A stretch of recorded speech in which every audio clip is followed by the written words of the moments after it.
126문은 163일차를 참고하시기 바랍니다. 죄사함과 관련하여 주님께서 가르치신 기도는 크게 두 가지 내용으로 구성되어 있습니다. 하나는 죄사함을 위하여 기도하라는 것이며, 다른 하나는 우리가 우리에게 죄 지은 자를 사하여 준 것 같이 우리의 죄를 사하여 주시기를 기도하라는 것입니다. 먼저 죄사함을 받기 위하여 기도할 필요성에 대해 살펴봅니다. 사람들은 종종 묻습니다. 죄사함을 받기 위해 기도할 필요가 있는가? 이미 믿음으로 의롭다함을 받아 하나님의 자녀가 되지 않았는가? 그리스도의 보혈이 우리의 과거와 현재와 미래의 모든 죄를 다 속량하시지 않았는가? 그런데 무엇 때문에 죄사함을 위하여 기도하여야 하는가?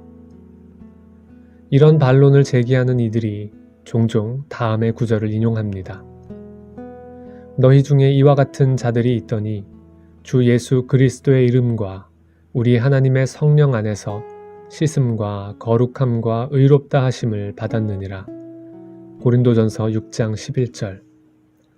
그러나 이 말씀을 근거로 죄사함을 강구할 필요가 없다고 주장하는 것은 성경을 잘못 해석한 것입니다.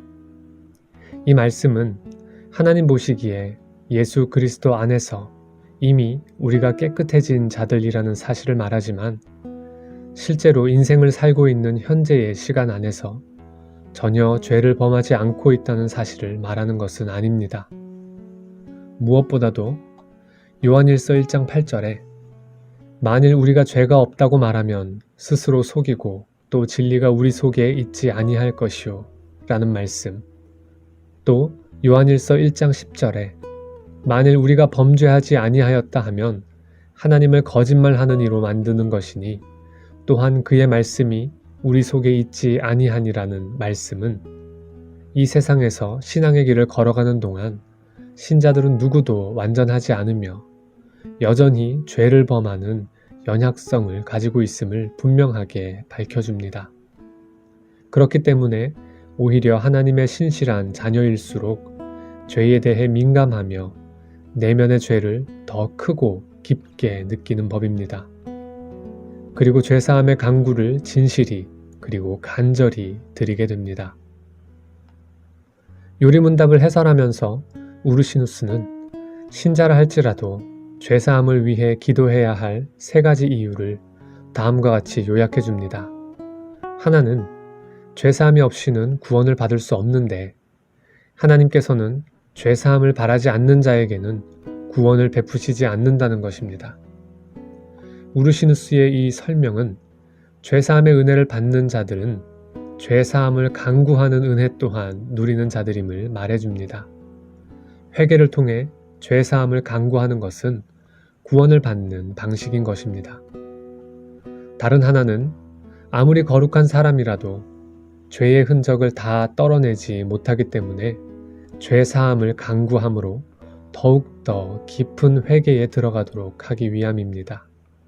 결국 중생한 자들이라도 이 세상에서 완전한 거룩에 이르지 못하며 날마다 자신에게서 죄의 흔적을 보며 회개를 함으로써 그리스도로 말미암는 죄의 용서를 날마다 새롭게 누리고 또한 감사하게 됩니다. 그리스도를 믿을 때의 의롭다 함은 영원히 단번에 주어지지만 날마다 지속적인 회개를 통해서 그 은혜를 더욱더 새롭게 깨달으며 누리게 됩니다.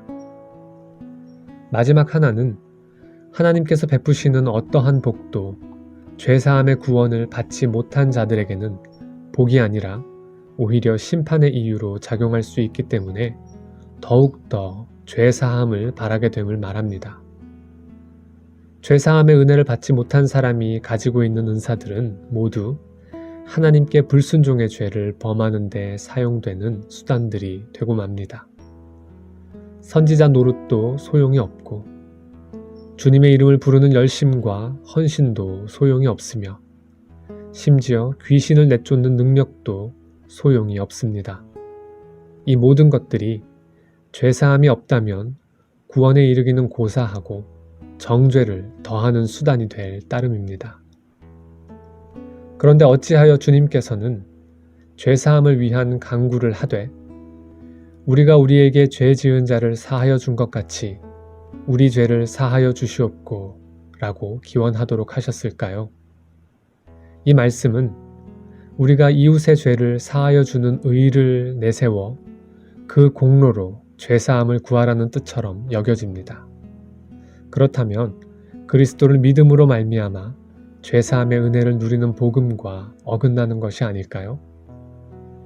여기서 먼저 알아야 할 두 가지가 있습니다. 첫째는 주님께서는 지금 불신자에게 기도를 가르치고 있는 것이 아니라는 사실입니다.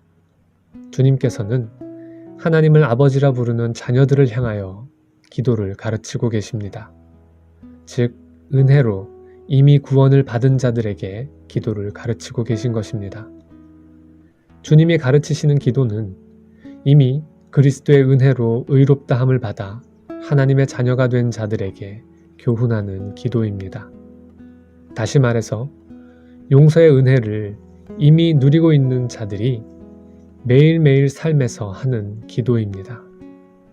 두 번째로 알아야 할 것은 그렇기 때문에 우리가 우리에게 죄 지은 자를 사하여 준 것 같이 우리의 죄를 사하여 주옵소서라는 기도는 우리의 행위에 근거하여 용서를 구하는 것이 아니라는 사실에 주목해야 합니다.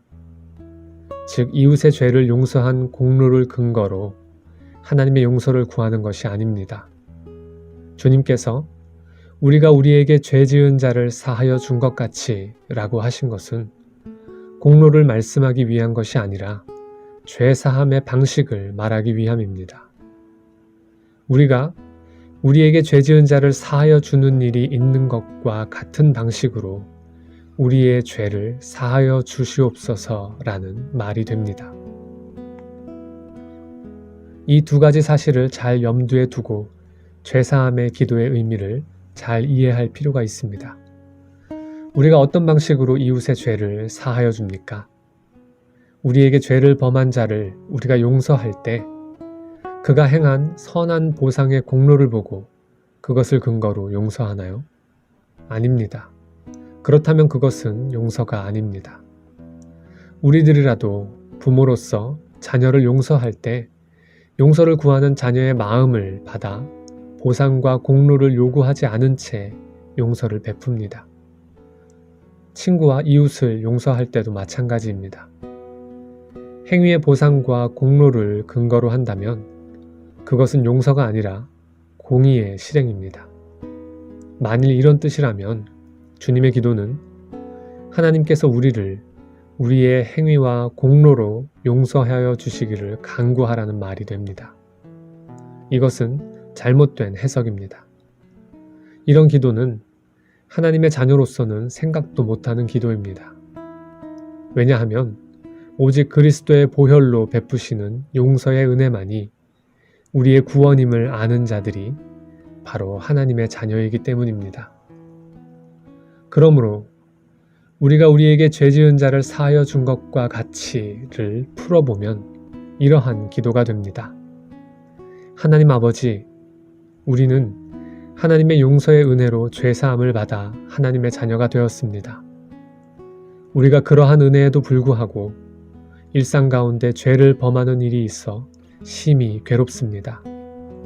이제 우리가 주님께서 오직 은혜로 우리를 주님의 자녀로 삼으신 사랑을 감사하면서 하나님의 자녀답지 못하게 산 저희들의 죄도 또한 하나님의 은혜로 용서함 받기를 바랍니다. 오 주여, 주님께서 제게 베푸신 용서의 은혜로 말미암아 우리도 우리에게 용서를 구하는 자에게 어떤 보상이나 공로를 요구하지 않은 채 용서의 은혜를 베푸오니 주님께서 우리의 허물을 또한 용서의 은혜로 정결케 하여 주시옵소서. 그리고 이미 용서의 은혜로 주님의 자녀로 삼으신 것처럼 일상의 허물들도 용서의 은혜로 정결케 하실 줄을 바라며 믿습니다. 아멘. 요컨대 이 기도는 오직 용서의 은혜를 경험한 하나님의 자녀가 드리는 기도라는 사실을 잊지 말아야 합니다. 요리문답은 죄사함을 구하는 이 기도와 관련하여 다음과 같이 교훈합니다. 즉 우리가 마음으로부터 이웃을 용서하고자 하는 결심을 하는 것과 같이 그것은 우리가 은혜 안에 있다는 증거를 보는 것이니 그리스도의 보혈을 보시고 우리의 허물들과 또 우리에게 항상 붙어있는 부패한 악을 불쌍한 죄인들인 우리에게 돌리지 마시기를 간구합니다.